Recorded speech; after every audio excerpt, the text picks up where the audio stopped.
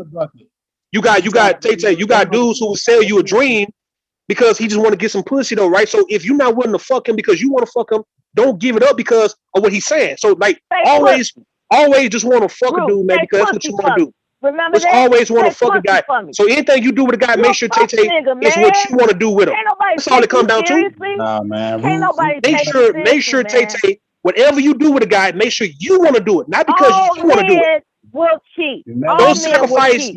Don't sacrifice other than if you decide to have a baby for a guy, he's proven to be your man and he's going to be there for the long term. Don't sacrifice nothing else but your body in that situation. And that's a natural sacrifice. They are not. So what I'm saying, Tay, you understand them two? Understand them few things, man. You will never lose with no man, bro. You never will, They man. are. They're just Don't be one of those terrible. type of women who lose yourself because you done gave up so much of yourself to And do, here you go and with the he projection. never did Why anything you for you. projecting her future? He never did anything for you. And now you're gonna You be know what? blaming You him. need to speak her And now you're gonna future start blaming in a him by saying that, positive hey, way. dog, That's what you know, you I need did to these do. things for you, dog. Speak her I did future this. in a You wanted me positive to do way. this, and I That's had no the problem difference obliging. between But nigga, when I women want you to do and something for me, men you never that want to do talk to anything for me. her. You never Women supposed to that talk like talk that to with no her, man. You speak never her supposed to talk like that with future no man in a because positive you're way. not Here gonna you do shit come for up a with man that all you these don't really want to do. goddamn That's all it comes down to, horrible smart. examples. And what I'm telling you, You dog, you come up with keep it all like these that, man. horrible examples. Even Tay, when you Motherfucker, you decide a that you broken head. got to the You know point where you what? feel You a like you in broken love with this home guy ass and you nigga. like him and you You want a to believe that he's broken home different ass than other nigga. men, You no, want still to keep project your all foot this fucking on the hate gas when on it's time. people. Like, do not You ain't let shit, up man. because You ain't it's your shit. situation. Your channel ain't shit. Because You ain't about shit.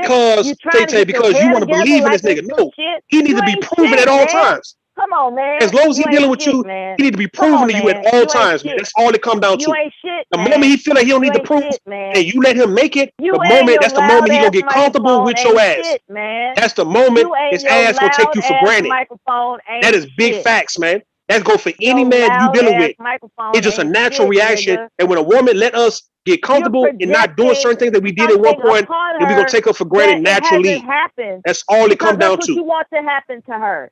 That's all I it come told down to. her, don't settle for anything less than a house. And you're So talking you're all this aware. other kind of But you hear Taylor, bullshit. you hold on, Mel. You hear Taylor talking back with me? Be talking. Why you interrupting? Like, what's the point of you doing what you doing, man? Because she want to drag Tay Tay down with her. That's I'm why. saying, but this is what I'm saying on Cyber. If somebody giving somebody some good game and the other person's receiving and listening, why would I be jumping in talking? Why would I be just talking like that? Because she wants to Shut the drag fuck Taylor up. down with her. Taylor is talking. That's Just Shut talking, the fuck man. up. Taylor is talking. You a Shut hit the fuck dog up. ass bitch, man. For real. Like, what the fuck is you doing? Shut the fuck up. Shut the fuck up. Taylor is talking. Check this out, fam. We seen the game that you just gave Taylor, so the logical So much for Taylor her talking. Okay. These motherfuckers got an ego problem. You notice that Taylor is talking. Shut the fuck up. to go to the house. So you know Let Taylor talk. that Shut means the that fuck you're trying up. to get Taylor to be in the same bucket situation If Taylor's shit fucks look, up on her. you That's know what what? That's true. That's true, Y'all Cyber. just want to hear yourself talk. That's true right there, Cyber. That's why she mad. That's really all it is to Hey, it. These that's older true. women will give younger women Anyway, fucked up advice Taylor to has drag them something in the to same say, bucket, and you and they all try are to just going ahead with your diatribe because you just like to hear yourself This talk. that see, no, Cyber. This that cute journal shit that Mella doing, man. This is what he does. Exactly. This You don't that know what the platinum, fuck I'm doing. elite Let shit, bro. Taylor This is talk. this is what these niggas Let doing. Taylor talk. How about that? Let Taylor talk. How about that? Shut the fuck up. You trying to drag Taylor down in a bucket with your ass. You drunk over there. You're giving bad advice. We see what you're doing. Taylor, Taylor going for that shit. Taylor, you 20, you 24, baby. You 24, and you got this I think game you at were 24. saying something, but Hey, Melody had this shit back in the 90s. You know what I mean? She weird. She look. Understand? It's how you raise. You can be raised by some people, but then again, you might need to like peep game and get some game from other people outside of your family because your family may not just know. They may know too much of you to tell you the real truth about what you need to be doing because they don't want to see you really win. So what I'm telling you, Tay, if Melody had this type of game back when she was 25, man, she didn't. The bitch 55 years old, man. Understand what I'm saying? I'm showing you how the bitch acting when it comes to you. You 30 years younger than her, Tay. And she's interrupting me and you talking right now because what I'm doing to you is telling you straight up, I'm a whole fuck nigga. And yet, look, women shouldn't be getting caught up like that with me long term. Oh God, that's all it come down to. I'm whatever. I mean, whatever. My point is that's what it is. That's what it come down to. Take that shit. Don't get caught up with fuck niggas though, man. Like don't do that. Don't be left with no fuck nigga baby though. Like for what? Yeah. So in the case with you, Tay, listen, man. The reason why sometimes I mention Carl Winslow and guys like that, what I'm saying, if you really want a husband, your husband may not be the most attractive nigga in the world, man. He might just be a decent looking guy who actually know how to bring his ass home and he treats you well. What I'm saying, you want a husband like that. You don't want a fuck nigga for a husband. You don't. You do not, man. And I think a lot of black women want that fuck nigga to be their man, bro. Like, bitch, just fuck that nigga. Tay. Fuck, look, Tay, if I come through and me and you kick it, man, just kick it with me, dog. Don't try to make me your nigga like that. Don't do that. You know I'm not suitable for no shit like that, so don't even put yourself through that. That's what I'm saying to you. Mella don't understand that shit. Cause only a fuck nigga would break a goddamn beer mug on top of his goddamn head, man, to where she got to run that nigga to the hospital. Talking about, I ain't seen that much blood in my life. You dealing with a whole live ass psychopath, man. A potential serial killer ass type of nigga. I'm not married to him. Man, you was though, man. So that's on your record. I was. You still got his last name, man. So like when he died, they gonna put you in his obituary as his first wife. I'm not living in the past. You living in the past. That's what they gonna do, man. They gonna put Mela as his first wife in his obituary, and you gonna be at the funeral. So what you talking about? Don't act like as if because if he's your ex-husband, like you won't still go to the funeral when he died, man. You a damn lie. Danini shit right now, man. You a Danini motherfucker. Why the fuck I'm on some Danini shit? What the fuck you mean? You a Danini motherfucker. Last hour, Mela, you look real bad right now. You know good and damn well. No, nigga, I don't. I do not look bad ever in life. Ever. I do. And take. I do more. You know what Rudemp is saying? Than any of you. Right. You're looking real bad. Between you two guys, right now, I am more valuable. Where we are right now. I'm more valuable than both of you. Now that's called what you're doing is hating on Mel. You're hating on. I'm more valuable than Rue. I'm more valuable. Look, y'all. Yeah, you a valuable pawn in the goddamn military, man. Yeah, they'll send you to war right now. You're more valuable to get your ass shot. No, Afghani, Pakistani right now. Yeah, you will. I'm on your mind, bitch. You more valuable to go on a suicide mission right now. You're right. Afghani. Yeah, Afghani. You got a whole Afghani. I'm on your mind, bitch. I'm valuable to you. A Pakistani Afghani nigga. I'm on your mind, bitch. Trust that. Yeah, I'm ad-libbing because Rudemp telling the truth. Rudemp gave it straight up. And JL. You too, Cyber, with your punk ass. I'm on your mind. Telling the truth though. Say, bro. Say, bro. And JL, I have no beef with you. I don't care if you hate me still. Nigga, I'll send you some. I'm riding the car because JL stood for what he believed in, even though you had a sucker dude like Big J, basically trying to tell JL he should essentially just shut up and not say anything instead of standing on truth. And when Rudemp came, stood on truth, he didn't make it personal. He didn't make it about men. You don't even have communication skills qualified enough to talk to me, believe it or not. We see who the hit dog is. Your communication skills. We see who the hit dog is here. Oh, that's big facts. And you're trying to give cousin Tay the same poison that older women do to younger women when they realize these younger women have an opportunity to have it better than what I had it, but because I all men cheat, up and my era is gone, you might as well make sure that he provides her a house to compensate for his fuck shit, so that they don't have it better than me. That's and what that makes sense to me. And you them older women do that to their daughters. But you all don't want to hear that because you can't live up to it. Nah, that's all. You can't live up to it. It's like, damn, what would the world be like if every black woman on the planet expected us to provide a house for them? Pass down that bullshit. God damn, we can't live up to that shit. We haven't even corrected 400 years of oppression. That's what you doing. You fucking niggas. You fucking niggas. You can't even fucking lead yourself. Hey, it's 2000. Listen, hold on, cyber. It's 2021, cyber. Women should not be getting their heart broken by no nigga. It's just nowhere in life. Exactly. What the fuck is this whole, this liberation movement? This, that's what this channel is you able to slut walk. You can slut walk. It's feminism. You guys can divest. You guys can go and pick whoever you want to pick. You can be with whoever you want to be with, right? So why, if you got them type of choices, then why you choosing to get your heart broken? I'm confused. If you got these choices to make as much money you want to make, you can buy whatever house you want to buy, what kind of car you want to buy, right? You can take care of your kids the way you want to take care of your kids. You can travel the world if you want to, right? You can pick anybody you want to pick, right? You can do it. You can go to and buy whatever the fuck you want to buy. All of a sudden now, when it comes down to choosing, right? Women want to still choose to get their heart broke by a dude. For the inevitability that men are going that shit old, man. That shit is old, bro. Like it's the reason why you guys might feel like I don't have no empathy and no compassion for that situation because the shit is old, man. It's like you nigga. Have to have something. It's like, come on, man. You guys still getting y'all heart broken in 2021? Around on you.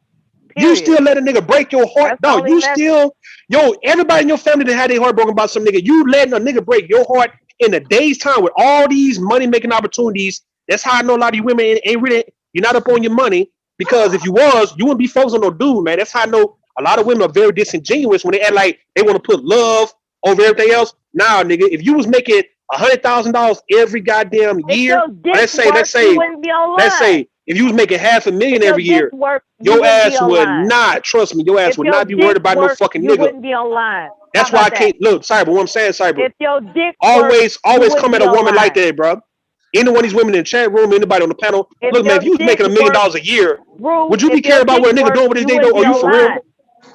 If you was making $1 million a year, would you give a damn about who that nigga fucking? If your dick worked, you wouldn't. So it's like say, since you're not owning the real parts of your life, you want to own another nigga. That ain't how life goes, and you losing because your intentions is very bad for the shit. Dog, why you women not making the money you supposed to be making? So you ain't got to be worried about a nigga breaking your heart. Like, no, you couldn't even afford for that shit to happen. Are you invested in this big ass microphone that you got? You like to hear yourself talk. Mela, what you talking about, Mela? I'm talking to Cyber though, bro. I'm talking to Cyber. Mela, I'm talking to Cyber.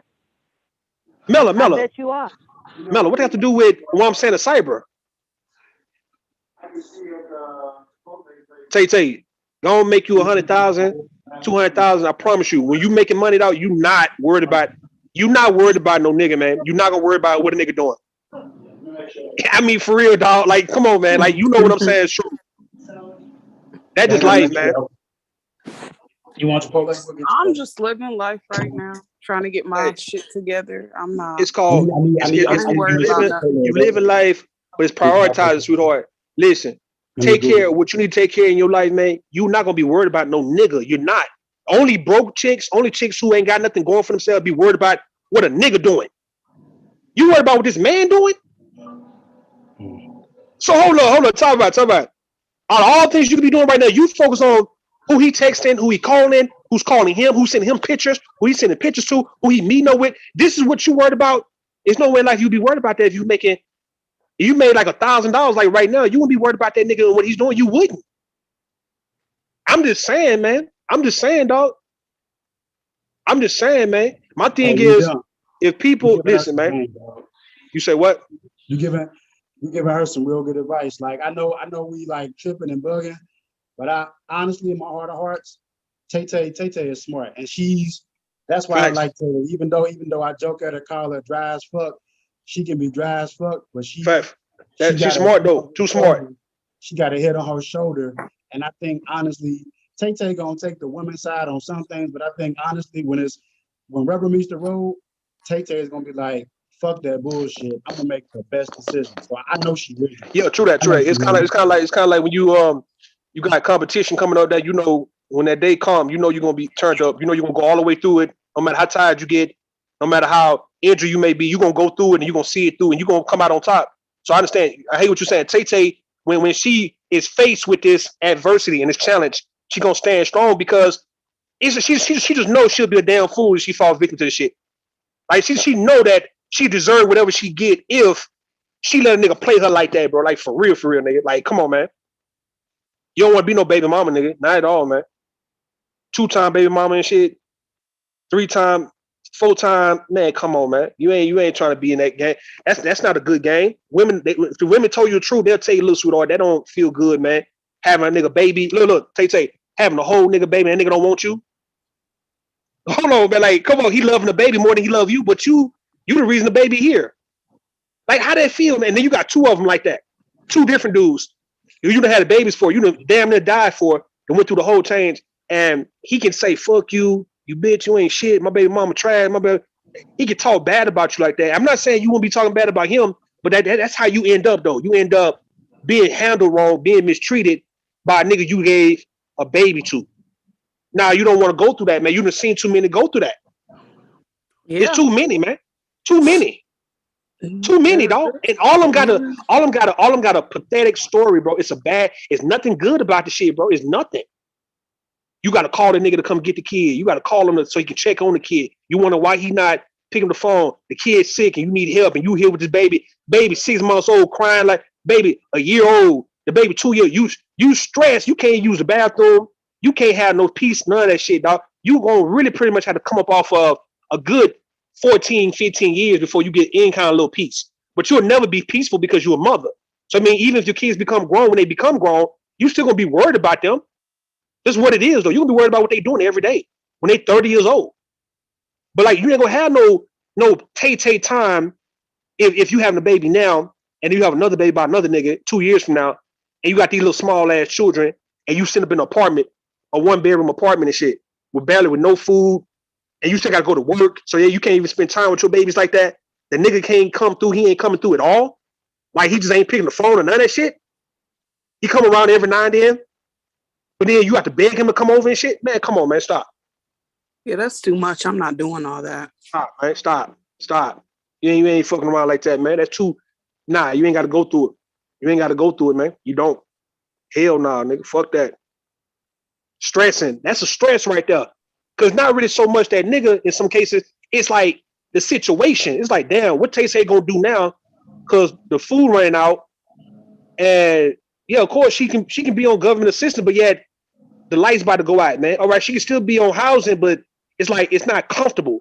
You can't even throw your kids a proper birthday party the way you wanna, the way you see Kim Kardashian and these women throwing these cute little birthday parties for their daughters and their sons and shit, to where everybody coming over and shit. You can't even really give your baby that. So you might give your baby Tay the first birthday party, but what about when the baby turns 5, 6, 7 years old? You might want to give your baby an extravagant birthday party every goddamn year, and you owe that to your baby. And you can do that, right, if you play the game right. But if you're a baby mama, the baby just have a cake, ice cream, and a few of your homegirls come over with their kids, and y'all in this little apartment and shit, or y'all might go to some jungle gym, some fucking main event type shit, nigga, or let's say Funplex out here in Houston, or just some type of celebration station. Especially we used to go to when we was young, right? Chuck E. Cheese and shit. That ain't how you want. You don't want to do it. That's that poor woman shit, bro. That's bullshit, man. Going to the skating rink and shit. There's nothing wrong with it if you just have to go there. But you know, you mothers know, ain't no way in life this is what you expected for your child, man. You know good and well when you had your baby, or before you even got pregnant, you always dreamed about having this little fantasy on how you gonna bring your kid into the world, let alone how you gonna spoil your kid, let alone how you was gonna treat your kid, and you want to give your kid the best childhood ever. But then again, now you in year 9, the baby 9 years old, and you pretty much then lost yourself in this situation. You done gave up. You done gave up of the things you've been wanting to do for your kid. You can't do it now because the kid is becoming a teenager, becoming a preteen. So now you done missed out on the most important years from the baby being an infant to like 10 of really doing what you really want to do. Because now the baby about to become 12 all of a sudden. And you like, damn. So those regrets you got to deal with. You got to live with those type of regrets that you really didn't give it all to your kid when they was really kids, when they really needed you. You came up short. You couldn't really defend them or protect them. You couldn't really provide for them because mama and grandmama still helping you. You see what I'm saying? Sisters and brothers still helping you and shit. So you stuck with babies. And you as a woman, you gonna be with this baby, not that nigga. No matter what you say about that bitch ass nigga, you can complain all day about that nigga, but you stuck with the baby. What I'm saying, if you understand that part, you will know, okay, this is who I put the blame on, and I put the blame on myself when it comes to this kind of shit. I'm not gonna blame him for this, and I ain't gonna blame myself for this. But again, I'm gonna take 100% responsibility for this, and I get that nigga 100% responsibility for that. I agree with that though, because as women, like when there are women out there that are deadbeat mothers, however, it's looked down upon more because we carry that child. So for a woman for just to abandon her child, a lot of people be looking at her sideways. So essentially, as women, we are stuck with the kids. You stuck with the kid. See, look what you said though. Stuck. Why you stuck? Because that nigga left you. You see what I'm saying? It ain't supposed to ever go down like that. You ain't supposed to ever be having babies for a nigga who's gonna leave you like that unless he died. Niggas ain't dying, bro. Niggas just left your ass. You stuck with this nigga 5-year-old, and he just left you, man. He left you the fuck alone. For whatever reason, he left you the fuck alone, right? Whether you a toxic female or you just been one of the best women of all time, you still got stuck with this goddamn. You stuck with the baby. You reduced the baby to being stuck with you. Like you got left holding the bag and shit. Musical chairs, you got left standing up and shit. And you seen women come do this shit before you. Nah, man. Hell no, man. You think that's something you want to go through to try to prove your allegiance and your loyalty to a goddamn sisterhood, to a bunch of women who failed at this shit before you, my nigga? Nigga, you don't want to lose out, but yet these women would make you feel like you're not a real woman. Like you remember what Monique told Precious? Y'all tell you what real motherfucking women got to go through. What real women deal with. Pretty much, if you ain't struggled, if you ain't had to get out here and hustle, pretty much get out here and sell your ass or whatever it may be to really get it, then you ain't no real woman. You ain't no real woman. And these women would tell you the same thing. Girl, if you ain't went through single motherhood, you ain't no real woman. If you ain't raised kids by yourself, you ain't no real woman. You ain't shit if you ain't had a baby. You can't get pregnant. You ain't a real woman. It's so many standards for you women that y'all try to live up to because these women who are losers are telling you how you're not a real woman if you don't go through it. Nah, this not no initiation and no hazing type phase, man. We're not going through shit like that, bro. You gonna cause Taylor to be a cast out, man. I don't know, bro. Taylor got her own mind, bro. Taylor been on this 4 years, nigga. Taylor been on the game. Listen, Taylor been in this game 4 years, nigga. So like, she not with no degenerate females on here, bro. She do her own thing, nigga. Her, Aries Queen. I'm talking about these women been around before all this sisterhood bullshit, right? To where they already been doing this shit. Ain't no cast out. Nobody worried about being no cast out, nigga. They gonna be picking at her in a minute. You just gave her some. If they picking at her, it's because they are losers and they see her as a winner. That's the only reason they picking at her. And yes, folks do pick at winners though, right? When you've been losing, everybody want to tear down the winner when you are a perpetual loser. I think about it, man. Securities Plus and shit. She gonna be balling. Listen, bro. Listen. Good man advice. They gonna come at you when they see that you did the right things in these moments that they faced for way before you, 10 years before you, 20 years before you, and they fucked up and fumbled the bag. They see that Taylor was able to pick the goddamn bag up, nigga, and cash out on that motherfucking bag for real. And she now is living. That spin Taylor on to becoming great. Bulletproof. It's like what she did with the bag caused for her to go great. It's kind of like this, right? Peep did Cyber. The other day, man, when the Astros and the Red Sox was playing in Game 4, it was 2 outs and 2 strikes, right, at the top of the ninth. All right, and Jason Castro hit a base hit in the center, dog, and that brought Carlos Correa to the goddamn house, to the plate, right? See, at that moment, he could have struck out because the prior pitch they was trying to argue was at a strike, but yet the umpire called it a ball. But yet when this dude hit it the next time, that's a definition of a person who know what to do with the bag. The nigga, they were down 2-1 in the series, but tied 2-2 in the top of the ninth, and yet that strikeout could have changed the whole game in the whole series, but it didn't. The man hit the shit dead in the center, dog, and that's what brought old buddy home. It was 3-2 at that point. And eventually, Brandy came in, he busted wide open, he became 6-2, and they eventually won 9-2.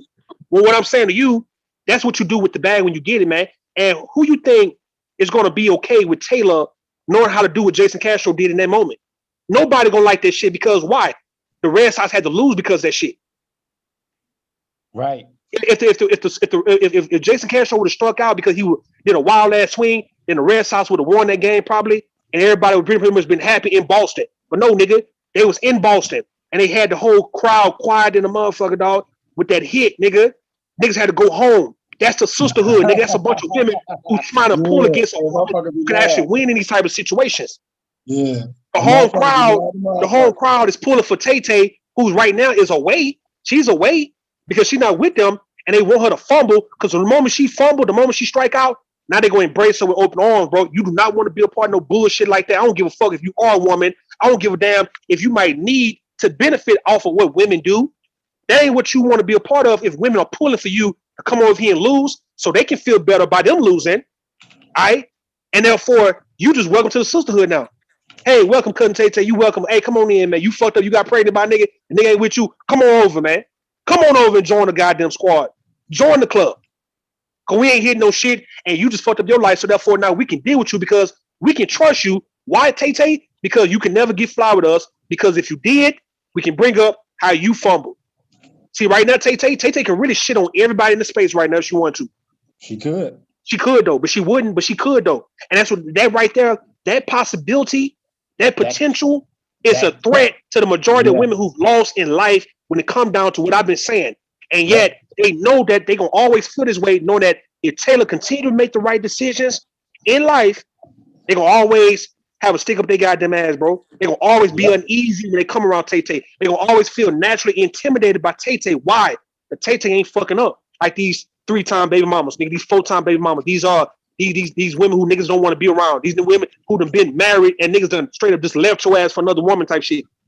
These women who broke, still living with their goddamn mama, still living with their goddamn granddaddies and all that kind of shit. You still begging and borrowing and crumbing and bumming on people and shit. You still drinking, getting high, fucking still trying to go out and you 30, 40 years old, still trying to act like you a young bitch and all that, competing with young bitches and all that, right? All right then. As long as they see that Taylor is in a position of winning, bro, they not gonna ever feel comfortable being around Taylor Scott, nigga, at all, nigga. Yeah. So they gonna always give her bad advice, interrupt somebody trying to give her some good advice that she gonna need in the long term. It's just that simple. Right. It's that simple. You know, I'm taking heed to what everyone's saying on both sides of the fence. Here you go. I don't think these young ladies are, you know, I don't feel like I'm better than anybody or anything like that. We know you don't, but they do. It's not like you are saying it. You're not gonna ever say it. And normally the person who is in the better position never go around bragging about it. It's the people who have already done did wrong and already done fucked up. It's what they feel because of their decisions and what they have experienced in life and what they done messed up in life. It's like naturally, Tay-Tay ain't gotta say shit. It's the fact that when you come around, a person might feel like, well, damn, Tay-Tay, here go Miss Good Two Shoe, who do everything right, who ain't never made no mistake in life.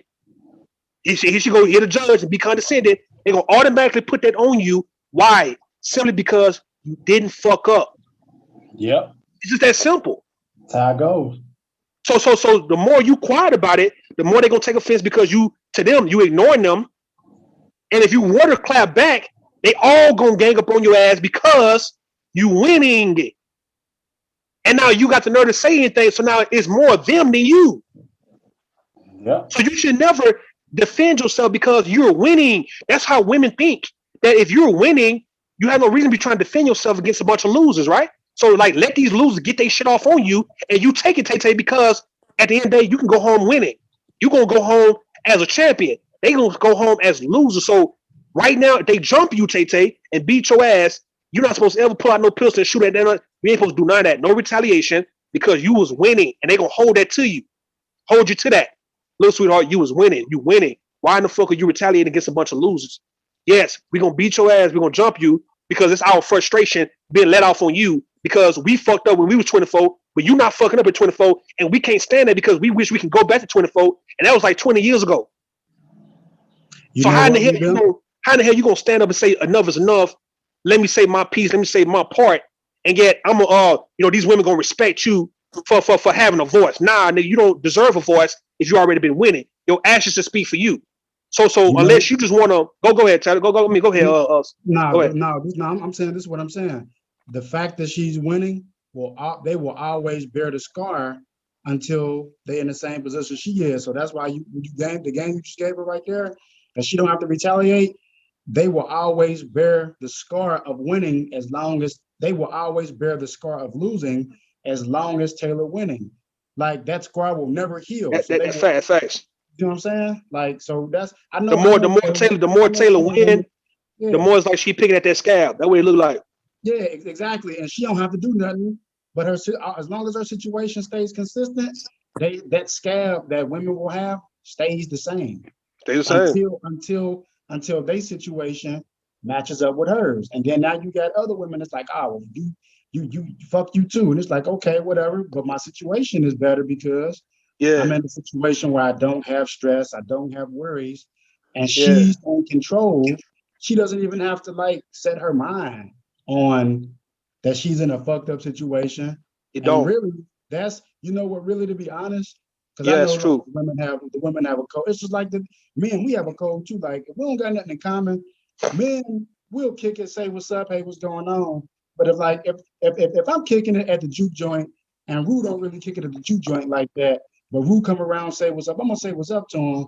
But we really don't have in common. So I really ain't gonna want to hang around Rue because he don't really kick it at the juke joint like that. So with women, it's like, their situation can be Taylor can have a great situation, for example, because we're using her.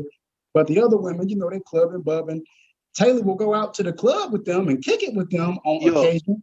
But at the end of that, she goes on to a happy situation. But then there's gonna be like resentment when those other women see that, you know, they consistently going out clubbing, kicking it, random ass niggas, random ass dudes, fucked up, unhappy, inconsistent situations. And Taylor really isn't exposed to that.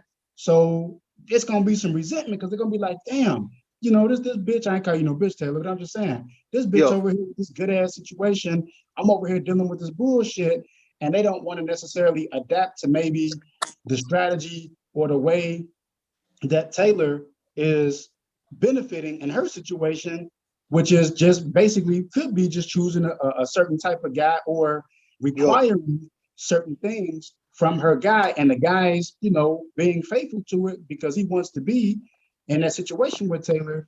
There's gonna be resentment. And so I've seen women, man, over the years pick at other women, or they will subtly exclude women like Taylor from certain shit, and then like there's internal conflict, and they'll make it to be like it's something else when really deep down they don't want women who like Taylor may have a good situation around because they're reminded of, I don't have that situation. That's how that shit works.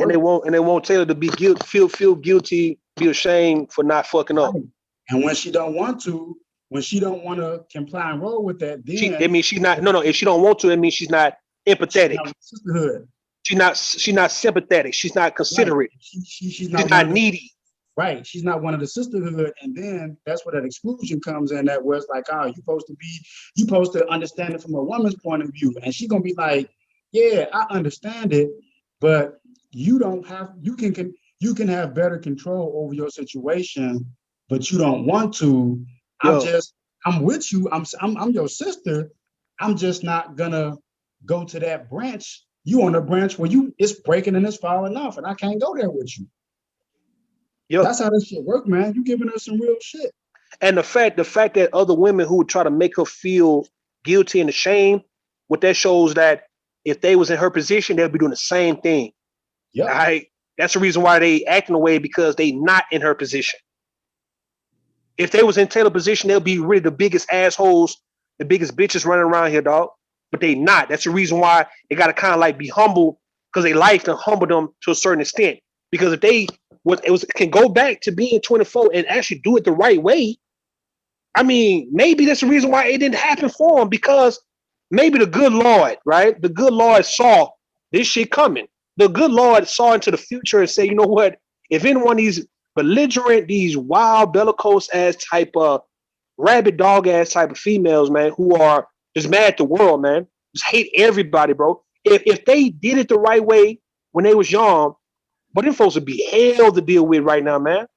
Kind of like when my mother used to tell me about my cousins who was they were some diva-fied ass bitches, right? But they was fat. And she said, look, man, if your cousins was slim and trim, well, you couldn't tell them bitches nothing. I say, well, that's the reason why they ass not slim and trim, because you can't tell them bitches nothing right now. Them hoes fat than a motherfucker, man. You get what I'm saying? So these women, if Taylor's better to receiving of her blessings that's coming into the future, then guess what, right? It's for Taylor because of her personality, her spirit, her attitude. That other women who hate her for that, they would fuck up. It would even be even worse if they had done it so-called right. Like, you got some women out here in the world who just too untouchable, nigga, to where nigga like ain't nothing going. They just too bougie, too stuck up, too full of themselves, man, to where it's ridiculous, man. And yeah, you don't need a whole bunch of women like that. You don't. That's the reason why it's set up for a lot of these bitches to fail, because they get caught up in these goddamn love traps. They get caught up in these. They get caught up in these situations. They get caught up in these situations, right? To where they can't get out of. They in these permanent situations when it's supposed to be a temporary situation, right? Now they got babies and shit. Now they done fucked up years of their life. Now they done fucked up money. They in debt. Or some of them done took charges for niggas, or where they got criminal records now. You know, I took charges for themselves. They done been to jail, nigga. And now it's like, okay, well, it's because your spirit, nigga, your soul was foul. Your motherfucking soul was dirty, man. There's no way in life good things could ever happen to you like the way you want it to happen to you because of who you are as a person. And now you want to put it back on the women and say, well, maybe this is the reason why this shit not really happening for you. Can you take accountability because you just a fucked up person? How many women gonna say, you know what, you right, all right, because I would be hell on wheels, nigga, if I had money, nigga, shit. Nigga, I'd be doing so much, like I'd be fucking everybody's life up. How about you don't think, Cyber, that these women, if they had money, that they wouldn't be fucking people's lives up? Some of them if they was lawyers and they was judges and politicians, you don't think these women would abuse their power? Because look at what they doing with nothing. Just imagine if they had some shit. Well, some of them do that. So, but I'm gonna say this, Taylor. I'm gonna make 2 big points, right? And I think Rudimp today, I don't care what they say about you from here forward, right? Number one, Taylor, the fact that Taylor is receptive and Taylor is absorbing the information. Maybe she agrees, maybe she might feel different in some different parts. But the fact that Taylor is receptive to the information shows her character. It shows what type of, chick she is. The other thing is that after the day, the game right now that you're giving her on Bomb Cherry's channel, no one can say these black men, Rudimp, Cyber, JL, you can't say that y'all don't like us, y'all can't stand us.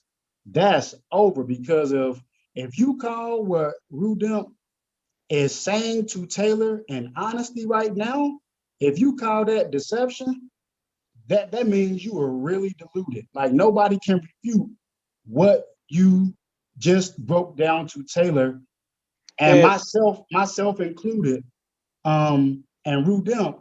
Yeah, I done did some dog ass shit. I know I can tell Rudimp been a dog motherfucker in his day, but we giving her the game from the motherfucking wolves pocket. So if you can't see that that's game to build a woman up, Taylor's a black woman. If you can't see that that's game to build her up and make sure that she's cool and make sure that she makes the right decision and that she separates herself from making the wrong decision, or if she just like, you know what, I would rather be happy than be loyal to the sisterhood, because at the end of the day, it's about me and my happiness, and you interpret any of this shit as hate, something's wrong. Y'all got it. I'm out. Say, nah, P-Gal, I'm about to get ready to get out of here too. What I'm saying to you, and no one can say I have some type of ulterior motive, because everybody know how I move, how I talk. Right. So I don't gain nothing. If Taylor know I fuck with her, man. So it's not like, it's like I'm trying to separate her. Like I'm seeing dumbass people in the chat. No, you know who I am, man. People know I don't fuck with people like on some playing close and want too close to me type shit. Nah, if I can give you the game, it's for you to take the shit and run with the shit. It's that simple. So like everybody know what's, so that's the reason why no one can refute it. For people to say, how did I run all the women out the panel? Because the women, you can't refute this shit, bro. Like you're gonna be just arguing for no fucking reason. You can't refute what I said today, man. You cannot. And all you have to do is be like, you know what? I don't like that nigga. I'm tired of that nigga Rue. But the nigga said some goddamn truth about who he is and about men and how women need to quit trying to act like they gonna still be looking for love to get themselves set up to get heartbroken by niggas in 2021, man. That's some game goofy ass shit.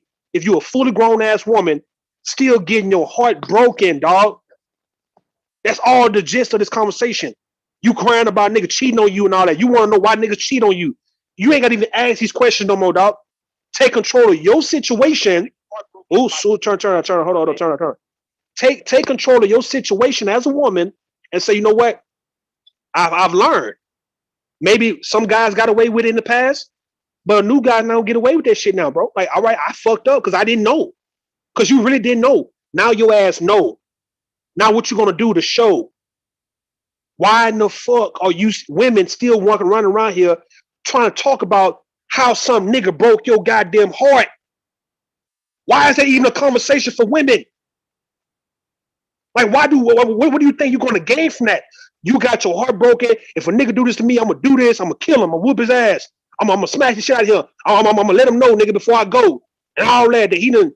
Why in the fuck he play with my emotions? Why are you letting niggas play with your emotions?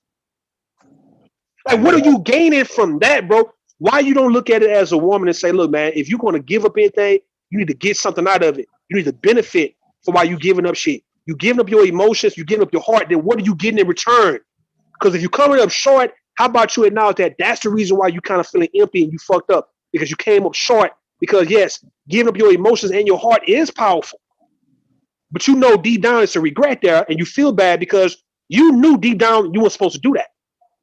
You knew deep down the reason why you beating yourself up, because you knew I wasn't supposed to get caught up like this, man. Like why did I, like, what the hell? That's the only reason. Because if you didn't think anything was wrong with you getting caught up, then you wouldn't feel bad if you get played. You wouldn't feel bad if the shit didn't get worked out, because it's natural. It's kind of like, look, it's kind of like, man, whatever you eat, bro. I know sometimes we eat things that we regret, but normally the things we put in our mouth, nigga, is not something we regret, dog. So even if you eat your favorite cheesecake, your favorite pecan pie, you know you ain't supposed to be eating this shit. But then again, you know shit tastes so good. But I don't know nobody who regret eating their favorite cheesecake, their favorite pecan pie, their favorite peach cobbler, their favorite comfort food, crab legs, shrimp, crawfish. I don't know too many people who have a regret for doing it, because you don't think nothing wrong with it. Because if you did, you'd be saying the same thing about, nigga, I ate that shit. Dog, why are you giving up your heart, giving up your emotions, right, to feel bad about doing that? You know you did wrong. Can you acknowledge that shit first and foremost? Because nothing wrong with, if you got, let me show you something, right? I want everybody to know this. If you get played by somebody, you not at fault for that, man. You shouldn't feel bad for getting cheated on or getting played, or let's say somebody did break up with you or they left you. Don't you feel bad about it, because you didn't do that. So, all right then. So if you gave your best part of you, why is there a regret though? Because you didn't get what you want. Like, why is there a regret when you didn't really get what you really want or what you thought you deserved at that point? Why are you regretting if this is really who you are?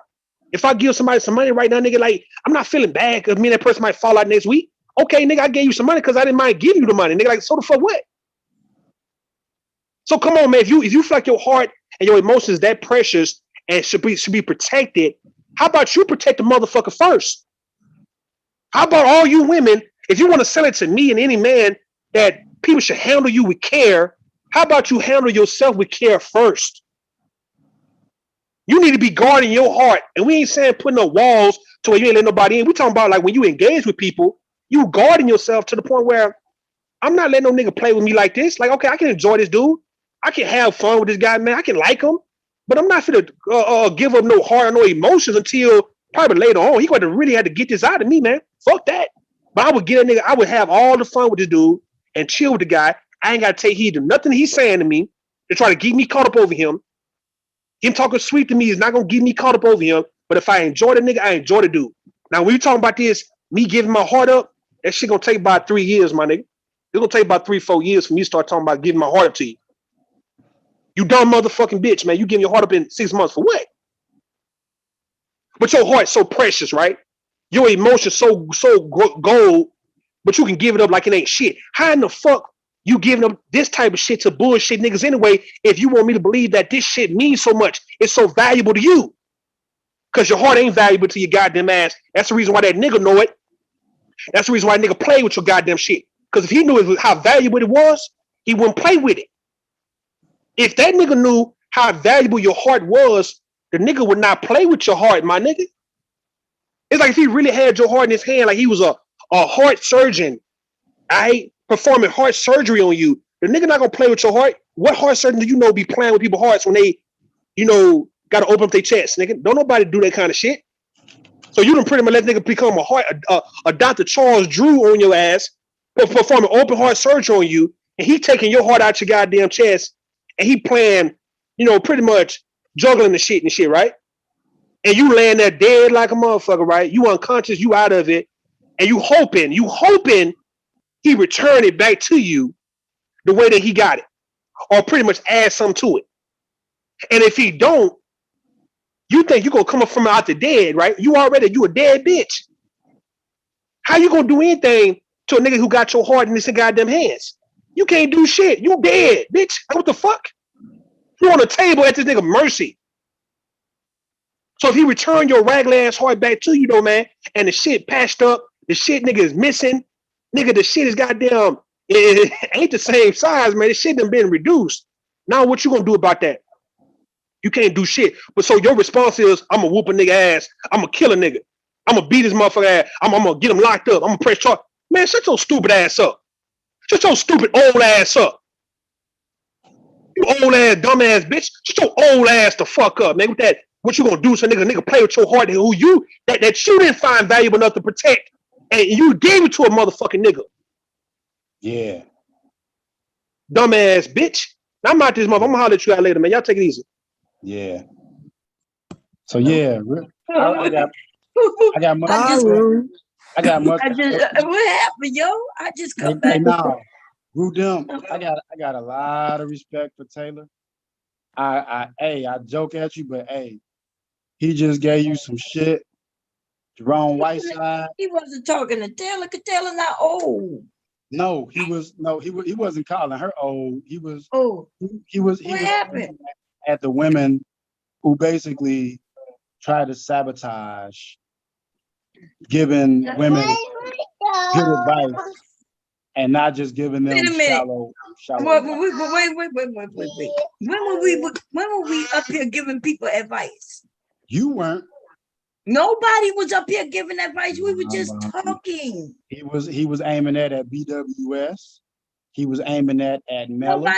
Nobody was giving no advice. We was up here just chilling. It went from religious stuff, and it was from topic to topic. Yeah, nobody was giving advice. Told Taylor to go. We were just shooting the shit, man, having fun. Rudem came and wrecked the shop. Hey, I appreciate it. I'm over here with the grandson, so I had to mute it because the cussing and stuff. Oh yeah. So I wasn't listening, and I just come back and I'm listening a little bit, and he's like something about a heart surgeon. Come on, Nikki. Yeah. I can't get this boy to go to sleep. I gave him a bottle and everything. You all right with me after that, Taylor? Because Taylor has class. I'm gonna say that about you. She knows what's really not to say, but at the same time, she do her own thing. I like she's supposed to say. She's probably know that he ain't talking to her because she ain't old. Like I heard he said, "Your old bitch." I'm like, who is he talking about?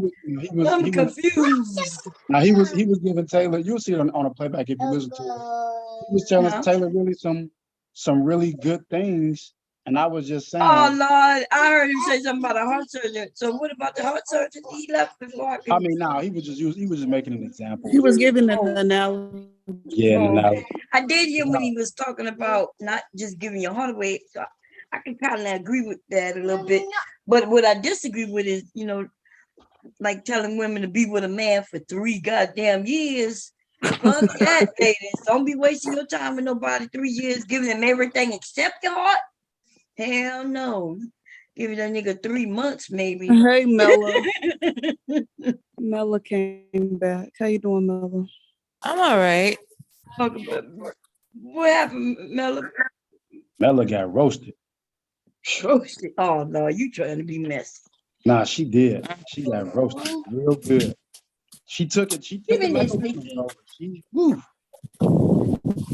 So what happened? Leaky, stop it. Look, everybody's welcome to give their opinion about things. So get the sesame seed oil. But I'm gonna say this. This is a good one. My wife wants some Chipotle. She likes the stuff they got at Chipotle. So we're gonna that Chipotle bullshit is nasty. Yeah, Chipotle nasty. It look nasty. I ain't gonna lie. Well, no, you know what? They got the brisket now. The brisket that they put in there. Oh so no. we got some of that brisket. We got they having briskets now. They putting that in a taco or some shit. Now listen, we come back in the house. We watch this Netflix show called 3%. It's good. What is it called? 3%. It's in Portuguese, so you have to set it to like the English language and the English. Just set it to English audio. You'll be good. But it's got 4 seasons. We've been watching that. We watched Squid Game too. Squid Game was pretty good. That shit was bad. The way it ended was kind of fucked up. I'm sorry. What, the Squid Game? Yes. Yeah, that was jacked up. that shit It crazy. was okay up until the end, and it ruined everything for me. I'm like, what the hell? Well, they gonna have another one though. They trying to, because he didn't get on the airplane, so he Which stayed is in the all city. even more was messed up, right? Because remember, he was a fucked up daddy already. Yeah, he was. And then now he gonna be fucked up daddy even more because he. That's what I told my wife. That's what I told my wife. I said he had all the money. He could have went to America, been rich, and took care of his daughter. And so I was like, he chose getting even over his daughter, which is stupid. Yeah, and this thing about getting even, it's stupid. And then what about that dude? You realize his brother killed him? Or somebody said he's not dead. I'm like, well, he might not be dead, but why didn't the police ever come? Mm-hmm. Remember, he had that phone, remember? Yeah. He called, nobody ever came. And then his brother ended up shooting him. He went there to look for his brother. That shit was messed up, man. Yeah, that shit is crazy. But we watching 3%. People might not like 3%. It might not be to most people's taste, but it's pretty good. They got this little secret society where the people, I guess, like the world is like kind of their resources and shit. And so they make like an island where like the rich people made it for themselves, and they made like this new society for themselves or whatever. But like in the end, what it is, you have to go through this process in order to be selected to leave like the Badlands and shit, and to go to where they have everything. Who you want? It's like crazy. But we watching it. So, but now, real quick, Jerome Whiteside, if he listening, I did not porn bomb him. It was not me. It is somebody else. So don't blame me. We should have looked to see what the hand said, but he said he saw you come up. Yeah, I didn't do it. Whoever it did, they used their regular phone. They actually used their phone to do it. It was kind of. Yeah, I didn't. It wasn't me. I seen what they did, but it wasn't me. I didn't do it. I have no problem with you, brother. But if you want to debate anytime, any day, I'm down for it. Put the gloves on. Let's do it. To Rallo on the 7 Talk, stop giving bad advice to women and pandering. You can't give their advice. Why y'all think that people gotta have perfect motherfucking advice that fit everybody? Because Rallo think he giving good advice. Rallo, you're poisoning the mind.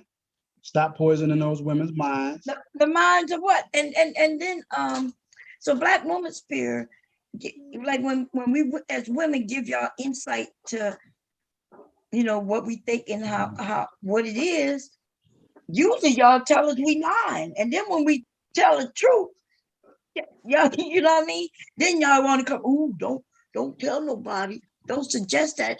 Nobody was up here suggesting that any women do anything like any of us. We literally was having a conversation. But then you men, y'all bypass the cheating part, right? And then y'all gonna act like you niggas wouldn't do the same thing. How many motherfucking niggas beat his wife, almost killed her, just because he thought she was cheating, let alone if he caught her. So I know y'all didn't come up here and act like some women jealous and don't want this and act like men aren't. Y'all are worse with that shit. No, you're right. I think, I'm just saying, I've heard women can overlook it as long as no children come out of it, some women. But men, you men will be like, hell no, y'all don't even believe nobody will overlook it. No man. And so to make it seem like women are wrong for thinking about a man cheating on them. You goddamn right. Shit, it depends on how he catch me. Depends on all kinds of things. Depends on if I would shoot his ass or if I just walk away. Shit, you got me all the way fucked up. Think we're gonna be in this shit for 20, 30 years, and then one day he just disrespect on that levels, especially if she in my house or the car, anything that belong to me, they might both be in the morgue. Fuck up out of here. You know, I think people make mistakes in life, and Mistake what they done slipped on a dick. Well, you know, it's essentially a mistake that they did on purpose, you know. And they can, you know, may regret it later on in life, but it's too late then, you know. So I bet you the guy can forgive me hitting him in his head. He'll forgive me hitting him in his head, but I bet you if I cheated on him and he caught me in the act, I bet you he might not be wanting to forgive that shit right there. Nah, probably not. Men tend to be less forgiving when it comes to adultery and, you know, especially versus if other women. people know, you know, They'd be like, nah, some of the earth. Yeah. So I hope we wasn't acting like men. You be the scum of the earth. Come on, cheat. That's the game they play. They you know, they'll move in with a chick and everything and cheat on them. Why you even made that move? You know, You ain't moving in with me. Stop it. I ain't moving nowhere. I am not moving nowhere with nobody. Yeah. This boy faking. I'm bad, girl. You bad. I'll be over here playing with him. He won't let me stop playing with him. I'm a spoiled this Hey, little now you boy. know what's funny? Bomb you. Hey, Bomb be cussing. If I met Bomb and seen Bomb and she would just speak, you wouldn't think Bomb could get crazy the way she be talking and shit. You'll feel motherfucker. She sounds like she seemed like a sweet lady. If Bomb ever went off in person, if I ever met you in person, Bomb, and seen you and you talk the way that you talk on YouTube, I would trip out because it wouldn't seem like you could say shit like that. That's why I be listening to you and I be laughing. I be like, man, this little lady look like she a nice looking lady. She seems sweet. She don't seem like her mouth is light. She can get reckless with your ass. I don't get reckless just out of the blue, though. It had to be pushed out of me, you know. Yeah. But that's just me. We are different people. And then what shocked me is that I remember I could have sworn Black Woman Spirit said, hey, you know, some of y'all might not like this. And then she said what she would do if somebody break her heart. And she said she unapologetic. And so I don't see like what's wrong with that. Nah, I don't. Nah, she's totally entitled. That's why I said. That's why when JL said what he said, I said she's entitled to.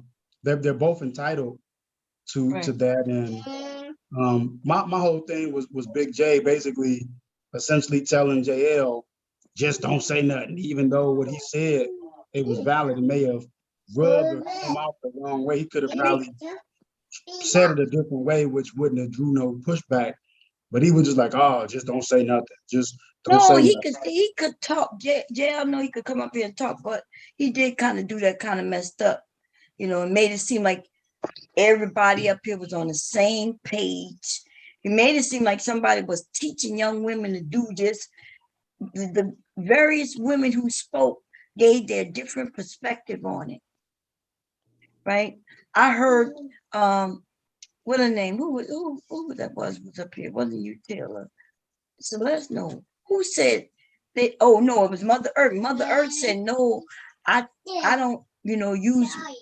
She said she don't use violence. She basically said, you know, that's not the route she would take. Yeah, now JL earned my respect. JL earned the truth for me today on that one. I got a truth for JL. Yeah. He earned the truce. He JL, said he ain't trying to earn your respect. Nah, it's over. It's too late, nigga. It's a truce. He said you need to try to earn his respect. All the shit you be doing. Nah, it's over.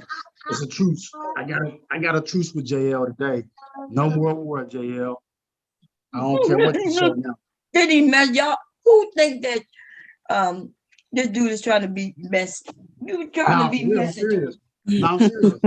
JL stood on this. Is so tell me what you agree with JL said. Tell me what you agree with. Go ahead.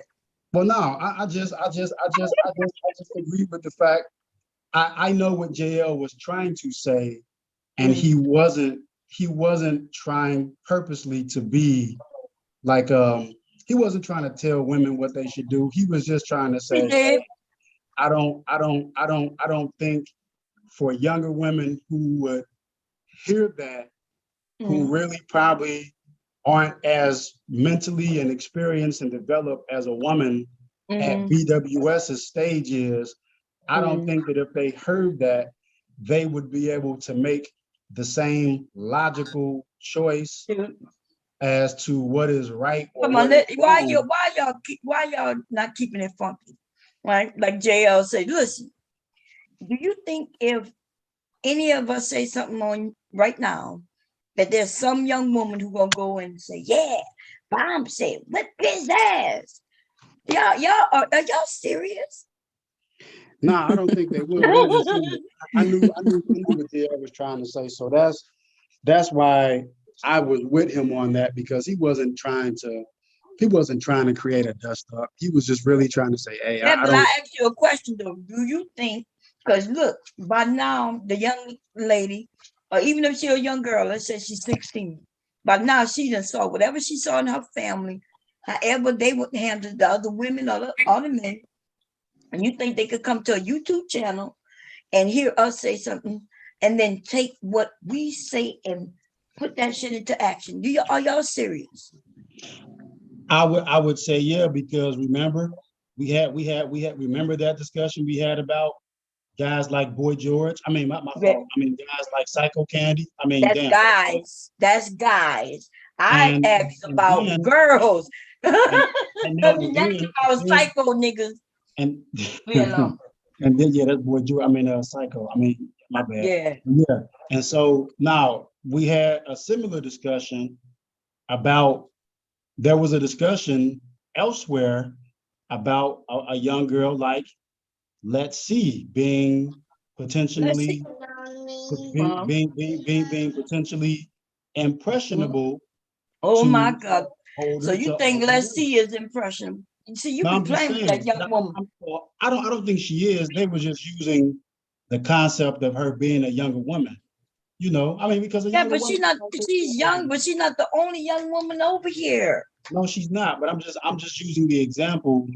I understand what JL was trying to communicate. He was just trying to communicate. I know what he was trying to communicate, but it wasn't some legit ass shit he was saying. It was on some, I don't even know where that shit came from. Hey, Sop Passe, how you doing, baby? Well, JL, what's good? He earned a truce. Hey, what's up, everybody? But no, I think when Black Woman Spirit got on and what she was saying, I didn't think anything was wrong with it, you know. And then she helped bring, a certain side of the discussion that you don't hear about, because not too many women will actually, be, actually admit to saying no, they'll knock a nigga out. You feel me? So I kind of understand where JL was coming from, but in a way, as far as he probably shouldn't be saying that. But she did come out and say, this is her experience, this is her, she wasn't saying that, this how women should be moving. Right. Yeah, she basically gave a disclaimer, what I'm saying? She was just saying, okay, this is me, what I'm saying? So once she said that, it's whatever, so, but what she was saying, I do understand, because you gotta remember, we all from the hood or whatnot. So we know there are certain type of women that, will swing on somebody, and dudes know this, and they still would deal with that person, put themselves in that type of situation. So so I understand all sides of it. Y'all really, I hear what you're saying. I'm not saying against you, But y'all playing games for real, because I told y'all the time I punched my husband dead in his forehead and whip his mama's ass. Y'all got me all what in the world. You see, all of us can be pushed to a certain point. I think most of us, there might be one or two of us who, a little more passive than the other. But I think most of us could be pushed, depending, and to where you start swinging. It had to do with my baby. My son he wasn't even 6 months old. They tried to take my baby from me, talking about leave the baby with mom. No, I ain't leaving my baby with your mom. Yeah, you can leave the baby with mom. She comes out there yelling, talking about, what? You don't leave. So he's trying to take the baby from me. I said, you better give me my baby. I'm grabbing for my baby. You know what I'm saying? And then all of a sudden she come out the house. I had to tag her real quick, because she came swinging at me. So y'all gonna act like anybody who swing and been in a fight, they must be ghetto? Is that what we doing? Because if that's the case, then all them hillbillies that be fighting at these football games and basketball games, they ghetto too. So right. I'm just telling my experience. Points. Some people's breaking points are more, takes a lot to get somebody mad versus somebody may have a short fuse. Right. So, and then she was clear. She said, if you break my heart, I've heard men say this. They said that's the price you pay for breaking a killer's heart. What movie that was? Big Kill Bill, remember? Oh yeah. Kill Bill shot her in the head, and when he was explaining what happened, he said, you knew I was a murderer. He said, you knew I was a killer. And that's the price of breaking the killer's heart. She was slicing and dicing everyone. She was gonna get him. Hell yeah. She went to go get him for the same reason I was fighting, because of her child. Remember, she was pregnant when she went in the coma. When she got out, she wasn't. She didn't know what happened to the baby. I guess she assumed that she lost it. But so I think it just went over a little overboard, to come up and say, hey, especially the part about there's people listening and we shouldn't be talking a certain way. Yeah, it's we're not on so YouTube, much. Yeah, that's what I'm saying. I think that's the part that got us. I was okay with coming. That's a stretch right there, That's what I'm saying. But he was like, look, and y'all shouldn't be talking this way, like you're giving opinion. I do, just based on the names that you come up with is some shit that, like, you know what I mean? Like when you come up with the R. Kelly name and shit, all these goddamn names, I'm thinking to myself, you trolling and things. And then it's weird when y'all want to come and tell grown. But and I believe. Oh, I heard that. I was.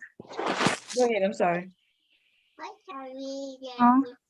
Oh, I thought you were saying something. What I was about to say is, I agree with Black Woman Spill 100% when she says that for some reason, some of you men get in your ways and where you think you could tell us what to do. Because you came up here like on some I'm your daddy type of shit.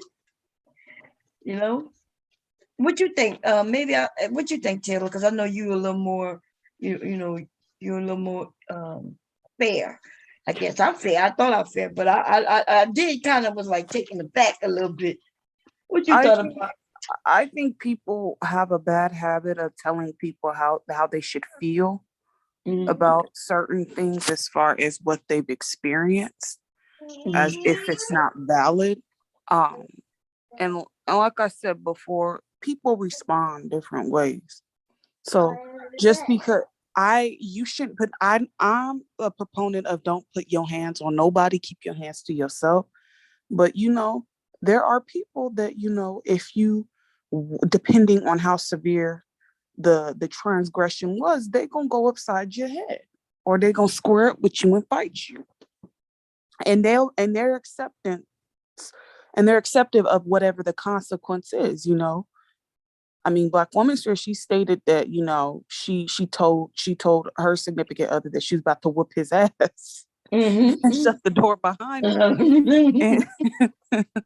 And you know, and if he kind of like mushed her or popped her, then she was, I mean, it just was what it was. It wasn't something like, oh, well, I didn't deserve that, you know, because you know, she's Right. whooping his ass. Yeah, and she So- said it. She said she ain't calling no cops. She ain't doing none of Yeah. that. If he tag her back, he tag her back. Yeah. She did that shit. Yeah. And then like at the Yeah, same she owned time, up to it, wasn't playing victim. So yeah, I give Right. her props. yeah. She said, I ain't calling no police. It's gonna be what it be. You know what I mean? And so I was like, shit. You know what I mean? I was, in a sense, I was thinking, yeah, it depends on who it is. It's not above me, right? Depending on if my husband did some shit, it would depend on a lot. You know what I mean? Because it depends. It depends on the day of the week. It might be shit. Don't tell me. Depends on how I handle it. But I ain't gonna lie though. It might be a gun that I pull out. Oh damn, bro. That's what I'm saying. I ain't playing. Fuck that. Well, Pulling out the whole piece.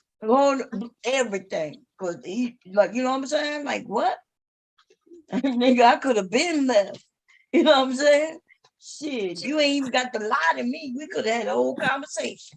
See, but I've said this before. When men cheat like that, the way that some of them do, it's because they are selfish than motherfuckers. Because see, they know if they come and tell you, hey Taylor, you know, thinking about doing this, that, or the third. He know that you either gonna leave his ass, right? Mm-hmm. Or you might say, okay, let's do it. You know, if you gonna do you, I'm gonna do me. They see that'll be me. That would have been me. I would have been like, oh, you wanna be You with somebody? see, as a Sagittarius bomb, I don't, like I said, I don't like ultimatums. I'm a Sagittarius. So if you were to give me an ultimatum, you may get your feelings hurt, you know, because I'm like, okay, bet. That's what we doing, bet. All right. And then when you know, then you can't get mad and be like, well, no, you can't do that because of this and that. Like, well, no. You should have never gave me an ultimatum, bitch ass nigga. That's how I feel. Like, you know, like don't give me no ultimatum because you will get your feelings hurt. Right. I would have been like, to my husband, I would have been like, all you gotta do is talk to me. But see, the thing is, they don't want to share. They want to share themselves, but they don't want to share their women. Because as soon as that nigga tell me he want to be with another woman, I'm calling. Stop! I say you available, baby. I'm coming down to Florida. Right, like I've developed just in my experience of dealing with certain men. My cutoff game is strong. Like I don't lose any sleep. Like I'm just like, oh, okay. Well, you know, I wish you luck. Best of luck to you in your future endeavors. And I'm moving on. Like it's nothing. Like it ain't that serious for me. Sapa say he not into big women. I'm coming down there and change your mind, Sapa say. We gonna have us some fun. Auntie, that's how you doing it? Yeah, I'm gonna call him up and say, hey, we riding right now. It's funny. Hey, win around the corner. Fuck it. Oh, shit. Hey, welcome back, Black Woman Spirit. No, I was just coming back up to say the reason why I didn't do after the whole JL tangle up, I was just like, okay, like he got so, and this happens a lot, but when I'm on other people's panels, y'all, I try and be respectful. You know what I'm saying? Like, I don't want to get too crazy with my rhetoric because I know my rhetoric to a lot of people sounds outrageous, you know? So it's like, I'm respectful of that. Like it really ain't about nothing about being just respectful to other people's panels. So that's why I left. You know, when he came up and him and Mela started going back and forth and it got disrespectful with the bitch and this and this, and I was just like, oh, okay, yeah, I don't got time for that. Like, and I was on my way out. I'm out right now, but I'm still listening to y'all. I'm still listening. I'm enjoying the conversation like I always do whenever I come to Bomb's channel. I always enjoy chatting with everybody and kicking it because I rarely interact with co-ed conversations, actually, unless I come to Bomb's channel. So I enjoy the conversation, but when it get too crazy, like I be on some chill shit. I don't be trying to, you know what I'm saying? I know my opinion, like it makes people be like, oh my God, you know, like I can't believe she said that. But I'm saying it in a way to where I'm just being honest with you. I'm just telling you how I feel. Now, you know, to me, in my opinion, disrespect gets disrespect. So once you done disrespected me in the most intimate way possible, it's a return. It's a fair exchange, ain't no robbery. So, you know, it's like that's just how I view it. But it ain't about, I think a lot of people confuse your way of doing things with right is right and wrong is wrong. And they start trying to bring in that right and bring in that wrong. And you got to understand that right is right and wrong is a projection. It's not a reality. It's a projection of your reality and what you think and what you feel. So what people choose to do with their own lives is one thing, but it's like, I just wasn't ready to be arguing and shouting and fussing. And I saw that that's what that was bringing.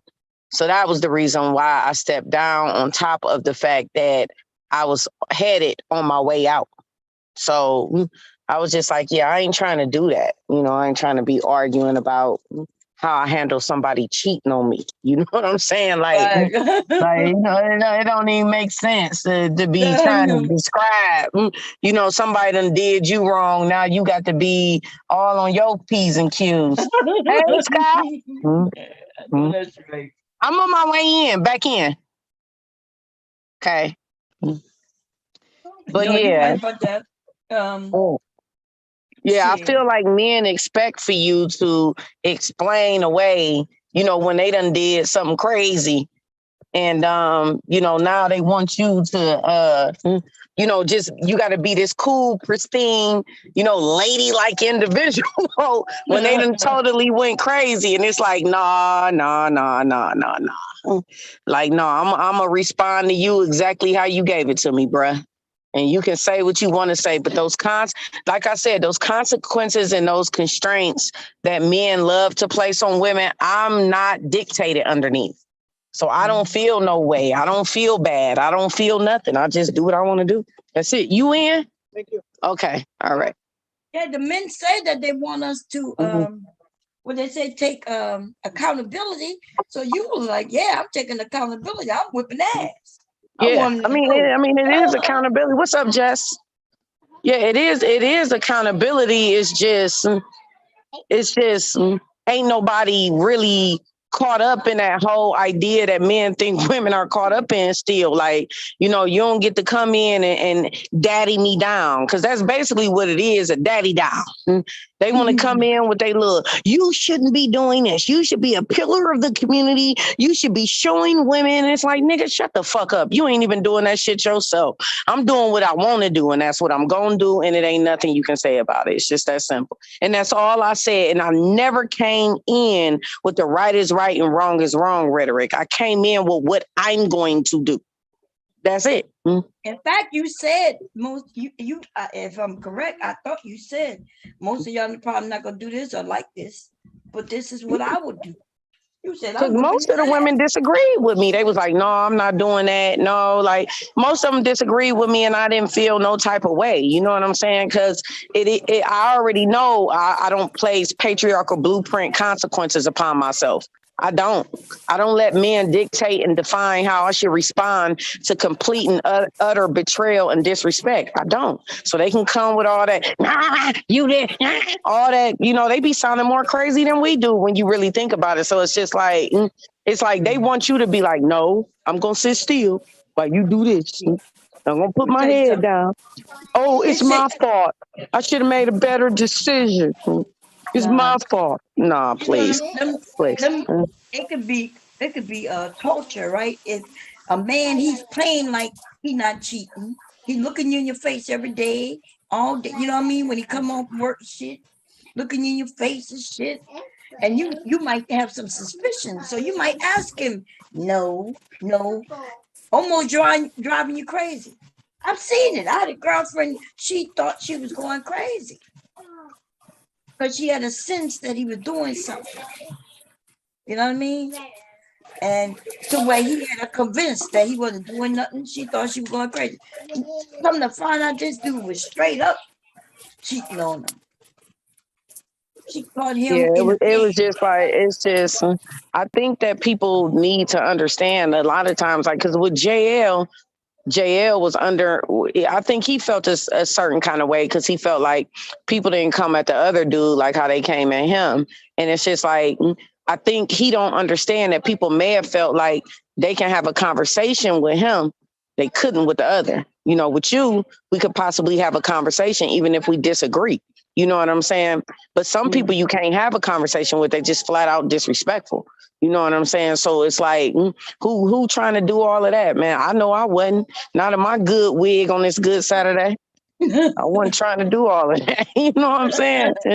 No, I wasn't. I was just like, man, I'm going to let a little buddy have it. You know what I'm saying? Because I ain't trying to be arguing in my good wig on this Saturday. Not today, y'all.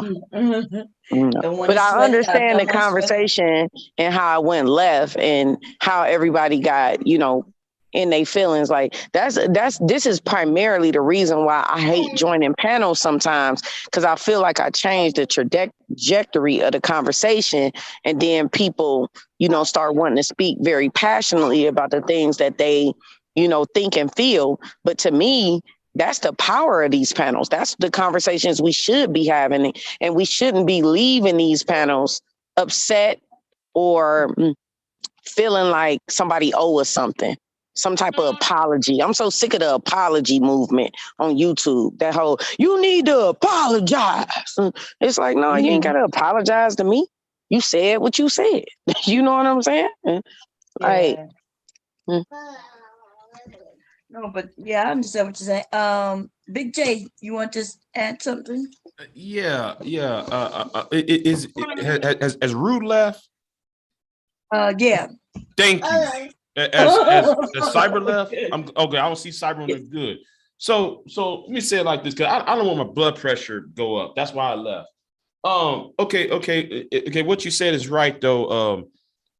Black woman spirit, but what about the idea of that our voices, no matter who's a man or woman on this, what about our voices are affecting people who have no business listening to us, but who aren't listening to us? Have you ever thought about that, or have anybody thought about that? I'm just saying.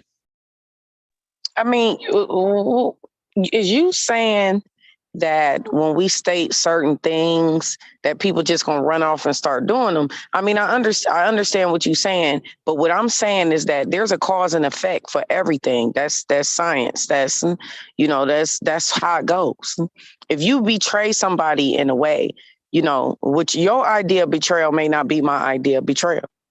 If you betray somebody, why don't you expect to be handled? See, you know what I'm saying?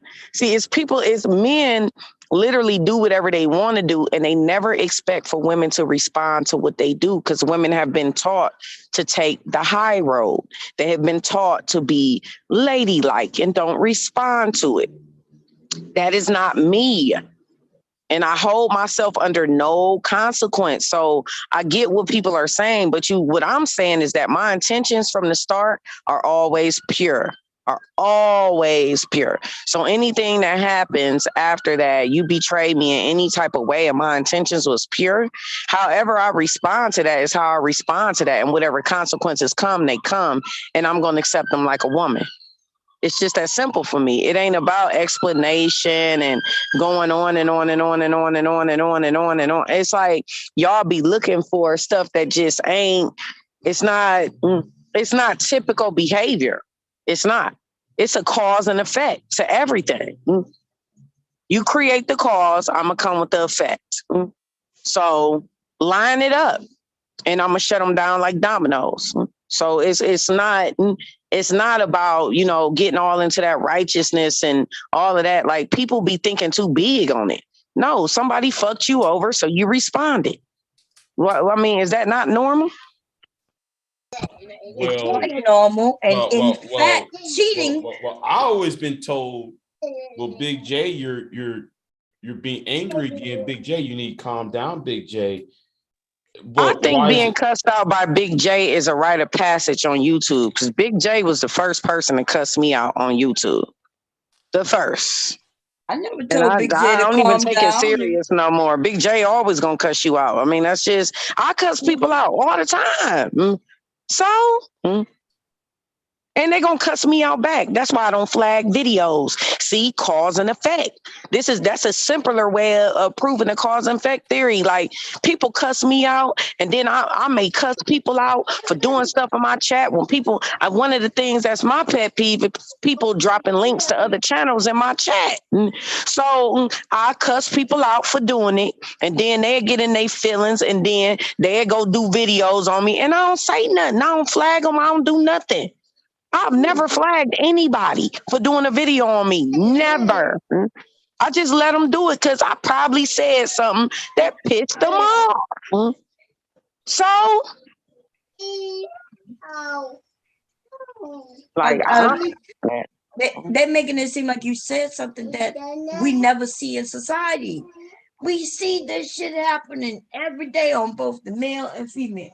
Somebody cheat on somebody, and somebody, like somebody said earlier, get hot grits on them, hot grease on them, get their ass whipped, stabbed, shot, and all she or says, Lorena Bobbitt, she cut it off. She cut it off. But what about that woman? She cut it off and threw it in the field. They had to find it and sew it back on. Just saying, stop playing with everybody. Stop thinking you can get away and play with everybody. You don't know.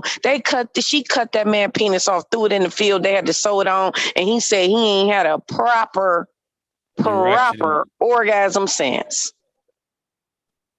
I mean, that's your circle. I mean, you got your consequences, bruh. But here's the thing, though.